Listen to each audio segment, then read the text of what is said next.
2016년도에 처음 대상자의 도움 요청으로 인해 저희 군 단위로 대상자의 도움이 요청이 되었고 16년 3월 24일부터 17년 1월 10일까지 처음 사례를 진행하고 종결된 케이스입니다.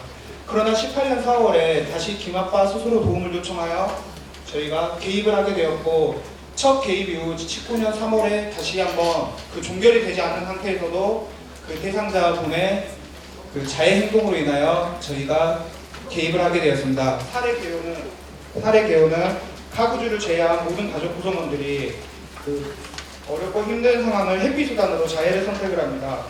자해 같은 경우는 약물을 받아 복용한다던가 신체를 상해를 하는 자해 방법을 보였고 특히 김둘재의 경우 중학교 입학 후 은둔 자해 위협 행동이 심해지고 있고 가족 동의 입원을 18년도에 한번 진행하였으나 병원에 대한 거부가 심해지고 가족들이 그 병원을 입원시켰다는 죄책감으로 인해 한번 퇴원을 시켰던 케이스입니다. 그러나 김아빠는 가족들의 문제 행동에 대해 적절한 조치를 취하지 못하고 있고 특히 김둘재가 성장함으로써 본인에게 위협을 가하는 횟수가 늘어나 공포감을 느끼고 소진 상태에 있습니다. 최근 그런 문제로 인하여 저희에게 도움을 요청하여 사례가 시작되었습니다. 저희 사례 대상자의 인적 사항을 설명해 드리겠습니다. 일단 4인 가족으로 김아빠는 저희에게 개입을 요청한 분이고 고등학교 졸업 후 이발사로 작은 이발소를 운영하고 있습니다. 건강상의 문제는 알코올 의존이 의심되고 가족 문제로 인한 우울이 의심되고 있습니다.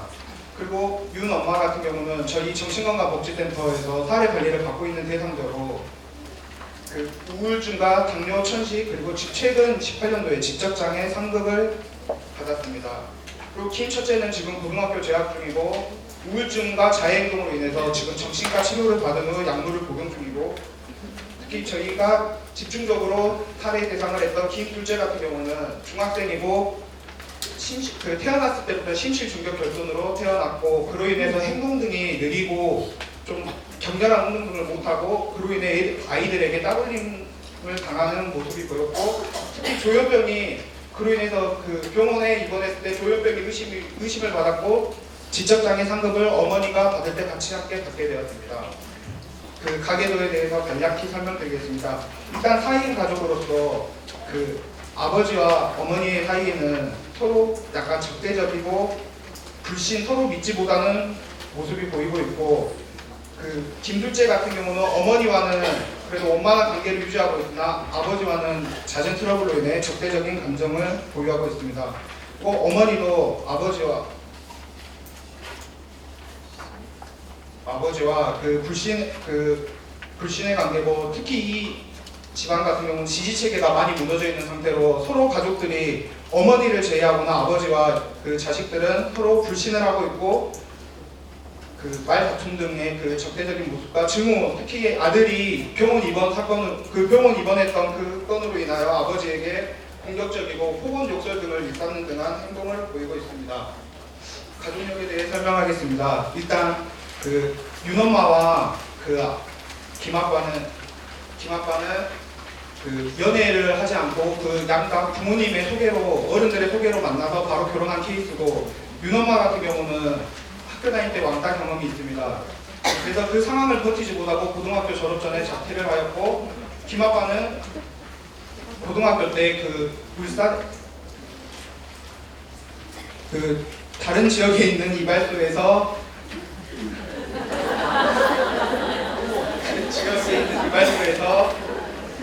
이발 기술을 배워서 지금 현재 저희 고장에서 작은 이발소를 운영하고 있습니다. 특히 결혼 후 신혼기 때 윤엄마가 임신을 했을 때 임신성 당뇨로 인해서 몸무게가 80kg 이상으로 살이 찌면서 남편으로부터 부부관계를 거절당하고 폭언 욕설 등을 들으며 많은 자존감이 낮아진 상태이고 특히 그로 인해 수치심과 여성으로서의 수치심과 그때의 말로 인한 상처가 깊은 상태입니다. 그리고 자녀 아동기 때 김둘재는 심장질환으로 선천적으로 허약하고 태어난 아이로 특히 임신을 했었을 때 금아빠가 경제적 상황이 어려운데 왜 임신을 했냐고 윤엄마를 타박하는 등 원치 않은 자식으로 태어났습니다.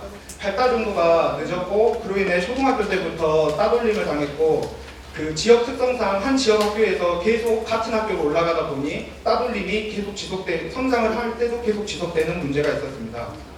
김둘째는 자녀 총동기 때 15년도에 가위로 중학교 친구들을 죽여버리겠다고 위협을 하고 16년 3월 부와 다툼 후 아버지가 운영하는 이발소에서 훔친 면도칼이나 아니면 다른 흉기 같은 걸로 자해를 시도하는 등 이런 모습을 지속적으로 보여왔습니다. 18년 5월 자해와 원둔으로 학교 등교 거부를 하였고 그로 인해 저희 군 개입을 통하여 대한병원, 한국병원 등 총 3개월간 입원을 하였습니다. 그때 그 어머니와 그 누나가 불쌍하다는 이유로 퇴원을 시켰고 그 후 19년 3월 또래학교 입학을 하여 달라진 환경에는 만족했는데 타인이 자신에게 말을 걸거나 인사를 하면 분노를 하는 등 그리고 그 친구들 앞에서 자해를 시도하는 등의 모습을 보이고 있었습니다. 그리고 윤엄마 같은 경우는 16년 8월 가족들이 자신을 무시한다고 생각하여 자녀들과 싸움 후 중재하던 중 화를 견디지 못해서 자해를 시도하였습니다. 또 심리 상담을 받은 후에는 자해의 횟수가 줄어들고 텀이 길어졌으나 19년 설 명절 전에 김아빠가 시댁에 가자고 하는 말에 그걸 본인 스스로가 거절하면 욕을 먹을까 걱정되어 집 근처에 있는 계단에서 불러 신체 상해를 입어 스스로 병원에 입원하여 그런 스트레스 회피 수단으로 자해를 사용하는 문제가 있습니다. 그리고 김 첫째 같은 경우는 중3 때 칼로 자해를 시도하였고 고1 때 그 친구들과 다툼과 아니면 이성 문제 등으로 인하여 약물 과다 이런 식으로 계속 자해를 시도하여 희망병원 정신과 병동에 입원했었습니다. 병원 안에서도 치료진들 앞에서 자해를 시도했던 경험이 있습니다. 김아빠는 심적으로 많이 지금 지쳐있는 상태였고 특히 마음으로 의지하고 자신에게 조언을 줬던 부가 돌아가심으로써 정서적인 지지 대상자가 전혀 없는 상태로 고립되어 있었습니다. 그리고 단어 선택 등 가족들에게 상처를 주고 있는 언어적 문제는 있으나 자신의 문제를 전혀 인식하지 못하고 그로 인해 지속적인 갈등 유발과 가족들 간의 지지체계가 무너져 있습니다. 현재 이 가정의 가장 중요한 문제 상황 등을 설명해 드리겠습니다. 이 집안들은 김아빠를 제외하고 모든 집안 구성원들이 자해 시도를 해본 적이 있던 것처럼 윤엄마는 남편의 잔소리 아니면 자녀들과의 트러블, 가정 내에서 발생하는 스트레스를 약물 등을 가다로 복용하고 신체상해 등으로 해결하고 있습니다. 그리고 김 첫째는 18년 4월 학교 친구들과의 문제로 약물 가다 복용으로 자해를 시도하였고 다행히도 정신과 병원 입원 치료 후 18년 4월 이후에 자해 행동은 없고 현재는 학교를 잘 다니고 있습니다. 그리고 윤엄마 같은 경우는 저희 정신건강복지센터 사례관리 대상자로서 우울해지거나 심리적으로 힘든 상황에 정신과 병동을 찾아가는 모습은 보이나 그 약 복용을 오히려 하지 않고 그 약을 모아서 자해를 하는데 사용을 한다는 항상 모든 상황의 스트레스 원의 회피 수단으로 약물을 가다 복용하는 모습을 보이고 있습니다. 그리고 저희 김둘째 같은 경우는 중학교 입학 때부터 자해를 시작하였고 가해로 학으로 위협하고 최근 문을 때린다더가 벽을 때린다 등으로 자신의 손에 상해를 입히고 스스로를 분노장애라고 사람들에게 설명을 하고 다니며 자해를 하는 것은 전혀 타인에게 문제가 되지 않고 내 스스로 자해를 하는 것이기 때문에 이거를 왜 말리는지를 모르겠다라고 그 상황의 문제점을 인식하지 못하고 있습니다. 두 번째입니다. 김둘째를 치료를 위한 병원 입원 거부와 은둔형 외톨이의 모습이 문제의 상황으로 제기되고 있습니다. 지난 입원 당시 병원 프로그램 진행에 참여하기 싫어서 자해를 시도한 적이 있고 그리고 벽으로 주먹을 때리는 등으로 인해 치료진들이 보호자 동의하에 억제대를 시행하였는데 그 억제대에 대한 기억으로 병원 입원 및 치료 등을 강하게 거부하고 있었습니다. 특히 약물 같은 경우 복용이 지속히 이루어지지 않았고 조금이라도 약물을 용량을 조절하는 등 병원에서 시도를 하는 순간마다 약이 바뀌었다, 약 색깔이 다르다, 약 종류가 다르다 하며 강하게 거부하는 모습을 보였습니다. 김둘째 같은 경우는 학교에는 가고 싶으나 학교 안에서 누군가 자신에게 관심을 갖고 말하는 것을 극도로 싫어합니다. 특히 학교에서 프로그램 참여나 아니면 학교 친구들이 자신의 이름을 부르거나 야, 너, 니 등의 타인을 지칭하는 말로 자신을 부를 때 화가 나여 책상을 부수거나 유리창을 부수고 특히 최근 문제점으로는 학교 담임 선생님에게 협박 문자를 보내는 등 점점 문제적 행동이 늘어나고 있었습니다. 학교 측에서는 김둘재 공포감 조성 등으로 인하여 학우들이 끼치는 영향으로 인하여 치료 후 등교를 권유하였고, 그에 따라 김아빠는 김둘재가 치료를 받기 전까지 집에서 쉬게 하는 등의 조치를 취하였으나, 오히려 학교에 가고 싶은데 못 가게 한다며 집안에서 벽을 때리고 아버지에게 폭언 욕설 등을 하며 자해를 또 시도하였습니다. 저희 사례 개입 후 최근 19년 5월 성당병원에 입원하여 지금 치료를 받고 있는 중입니다. 또 다른 문제사항입니다. 김아빠와 대화 방식과 양육 태도 등 집안의 가족 구성원들이 서로의 문제를 인정을 하지 못하고 있습니다. 일단 모든 가족 구성원들의 공통적인 특징 중 하나가 자해 시도를 김아빠의 대화에서 시작되었습니다. 물론 첫째 같은 경우는 학교 친구들과의 스트레스, 남자친구, 이성친구와의 문제 등으로 인해 자해를 시도하였으나 집안에서 김아빠와 다툼이 많은 등의 문제가 있었습니다. 항상 김아빠는 자존심을 상하게 하는 단어 등을 선택하여 그 가족원들에게 면박을 준다던가 반복되는 잔소리 등으로 가족 구성원들에게 스트레스를 영향을 주고 있었습니다. 가족들의 반복되는 자해와 아들의 위협으로 심신이 지쳐있는 상태에서 계속 이런 잔소리 등이 반복되고 그로 인해 또 자해가 반복되는 등 문제가 있었습니다. 특히 정서적 지지자였던 부의 사망으로 최근에는 동네 교회를 출석하여 그나마 위안을 얻고 있으나 최근 일이 끝나고 술을 마시는 횟수가 많이 늘어나 있는 상태입니다. 19년 5월 김둘재의 입원 치료와 동시에 아버지의 심리 상담도 지금 진행되고 있습니다. 부부의 체계의 문제도 하나의 문제라고 생각이 듭니다. 첫째 임신 후 임신성 당뇨로 살이 많이 쪘을 때 너가 여자냐, 부부관계를 요구할 때 너는 그것만 밝히냐, 둘째 임신 당시에는 너는 생각이 있냐 없냐 등으로 말하였고, 그로 인해 윤엄마는 김아빠에 대한 원망과 분노가 있습니다. 특히 대화에서는 김아빠는 지시하는 등의 대화를 하였고, 그거에 대한 스트레스를 본인 스스로 풀지 못하여 다른 사람들에게 말을 한다던가 자신에게 자해를 함으로써 스트레스를 풀고 있는다. 윤엄마는 병원에 입원할 때 알게 된 이성들과 연락을 통하여 모바일 미팅 어플 등을 통해 이성과 대화 만남을 시도하였고, 특히 최근 김아빠에게 발각되어 기혼 이야기까지 나오고 있던 실정입니다. 김아빠는 이런 상황의 모든 문제에는 무기력하고 의지가 없는 윤엄마에게만 있다고 생각하고 있습니다. 그리고 공동생활 환경이 열악한 것도 문제가 될 수 있다고 생각합니다. 이발소에 딸린 4편 남편과 단칸방에서 생활하고 있으며 아이들이 성장하면서 옆집 빈 상가와 같은 구조의 방 2곳에서 각각 생활 중입니다. 자녀들은 각자 방은 있으나 공동으로 생활할 수 있는 주방이나 거실 등이 없어 서로 가족들만이 같이 있을 공간이 부족합니다. 또 집안의 정리정돈이 되어 있지 않아 매우 산만하고 매일 이불이 펴져 있고 수납 공간이 부족합니다. 쓰레기 같은 것도 방에 쌓아놓고 지내는 모습이 보이고 있습니다. 지난 사례 관리 당시 도배 전판 교체와 집안 정리정돈을 진행했으나 변함없이 다시 산만한 상태로 돌아가 있는 상태고, 전혀 지금 집안 자체의 청소 등이나 윤엄마가 그 역할을 제대로 하고 있지 못하는 모습이 보입니다. 저희는 개인 목적과 목표를 일단 김둘재 병원 입원, 일단 정신건강 치료와 상황회피 수단이 자해가 아닌 대화로 해결할 수 있는 방법을 모색하기 위해 노력하였고, 두 번째로는 심신이 지쳐있는 김아빠의 심리상담 및 대화 방식에 대한 개선을 하기 위해 목적과 목표를 정해봤습니다. 그리고 윤엄마 같은 경우는 심리상담을 통하여 많은 부분이 좋아졌으나 최근 다시 자해 행동을 하는 등 자존감이 떨어진 모습이 보여 자존감 높이기를 0에서 5.6 수준으로 높이는 것을 목표로 하고 있습니다.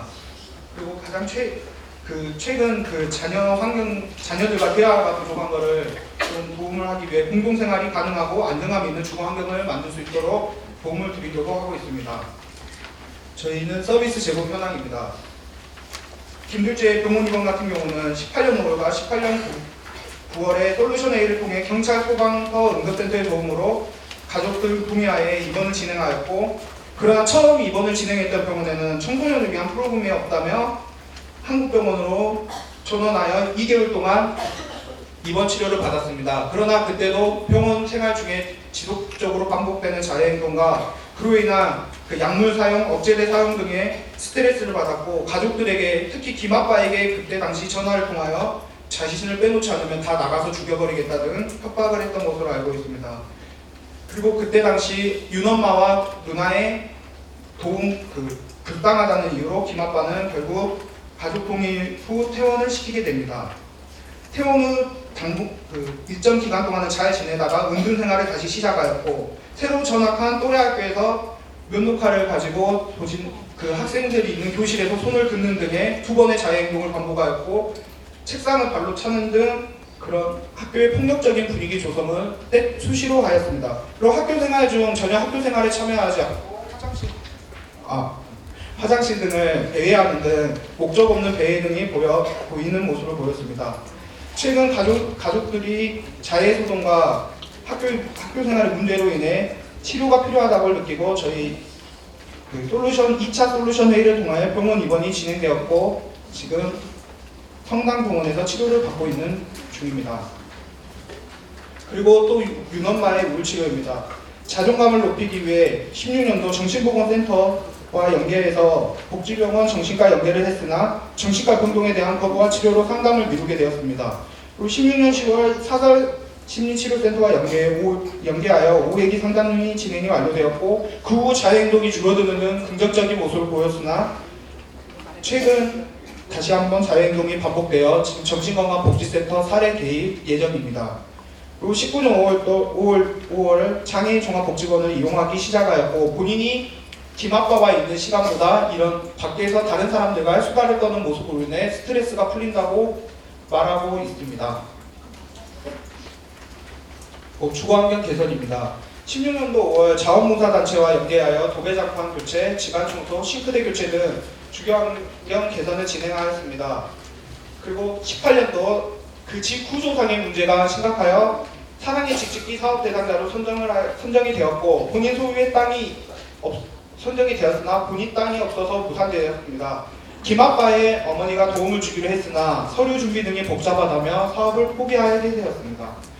18년도 6월 자녀들이 입원해 있는 동안 자녀들 방 꾸며주기를 스스로 해보도록 저희가 권유를 하였고, 처음에는 쓰레기 정리 등을 하다가 결국 소극적인 대처 끝에 지금은 다시 예전으로 돌아가 정돈되지 않는 생활을 하고 있는 모습입니다. 그리고 김아빠의 심리상담입니다. 자신의 마음과 태도를 바라볼 수 있게 지금 최근 가족들의 자해소동, 윤엄마의 반복적인 이태원 등으로 인해 많이 본인이 지쳐있는 상태이고, 자신이 지쳐있는 상태에서 말을 하다 보니 자녀들과 윤엄마에게 공격적인 말투로 말을 하게 되었고, 그거에 대해 자신은 문제가 없다며 지속적으로 상담을 거부하고 있었습니다. 그러나 저희가 지속적으로 설득을 하였고 계속 생각만 하고 자신도 알고 있으니 다음에 한번 해보겠다 회피를 하다가 최근 김둘째의 입원을 도와주며 그때 본인도 상담을 받아보겠다 하여 지금 심리 상담이 진행 중입니다. 지금 저희가 이 사례를 진행하면서 저희 지역 같은 경우는 이런 지자체에도 마찬가지겠지만 가용할 수 있는 자원이 너무 부족한 게 많았고, 특히 지자체 여건상 이 사례를 가지고 여러 다각도에서 접근하면 좋겠는데 저희 한계상 빨리빨리 진행해야 되는 그런 점이 좀 안타까웠고요. 그리고 제가 소속되어 있는 정신건강복지센터나 보건소 같은 경우는 약간 치료적인 접근이 우선시되다 보니까 좀 더 그 김둘째를 다른 방송의 다른 전문가들을 이용하여 할 수 있는 시간적 여유보다는 약간 입원 치료에 포커스가 맞춰져 있던 게 조금 아쉽긴 하였습니다. 이상입니다.